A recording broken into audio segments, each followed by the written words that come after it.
আস্তে আস্তে ভাই, আস্তে আস্তে। টানা ভারী বর্ষণ আর জোয়ারের পানিতে ভয়াবহ বিপর্যয়ের মুখে পড়েছে বাঁশখালী।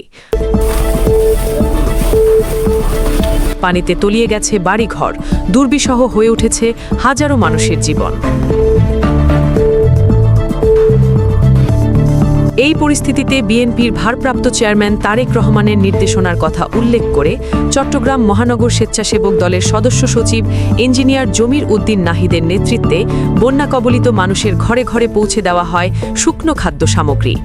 আমাদের বিএনপির চেয়ারম্যান মাননীয় প্রধানমন্ত্রী তারেক রহমানের পক্ষ থেকে আসলে সারা বাংলাদেশে ভারী বর্ষণের কারণে বিগত প্রায় 10 দিন ধরে ভারী বর্ষণ হওয়ার কারণে সারা বাঁশখালীর মতো সারা বাংলাদেশে বিভিন্ন কোনো না কোনো কারে ক্ষতিগ্রস্ত। আমরা চট্টগ্রাম মহানগর স্বেচ্ছাসেবক দলের নেতৃবৃন্দ আসছি, মাননীয় প্রধানমন্ত্রীর নির্দেশে আমরা আপনাদের জন্য শুকনো খাবার নিয়ে এসেছি। আসলে এটা তো আপনাদের যে অবস্থা দেখতেছি, শুকনো খাবার হয়তো আপনাদের একদিন চলবে বা একটা পরিবার একদিন খেতে পারবে, কিন্তু মূল বিষয়টা আমরা আপনাদের পাশে আসছি। আমরা সবাইকে আহ্বান করছি যেন পাশে আসে।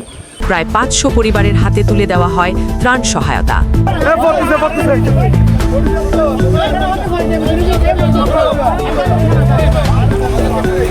এ সময় উপস্থিত ছিলেন মহানগর স্বেচ্ছাসেবক দলের যুগ্ম আহ্বায়ক আরিফুর রহমান চৌধুরী, নুরুল কবির পলাশ, মোহাম্মদ সবুজ, মোহাম্মদ রেজাউল সহ স্থানীয় নেতৃবৃন্দ।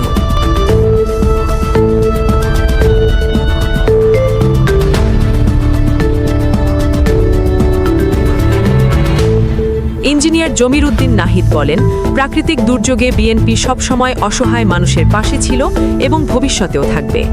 বাঁশখালীর বন্যা শুধু একটি দুর্যোগ নয়, এটি একটি মানবিক সংকট। চারদিকে এখন একটাই আহ্বান, save the Banshkhali, save the Bangladesh.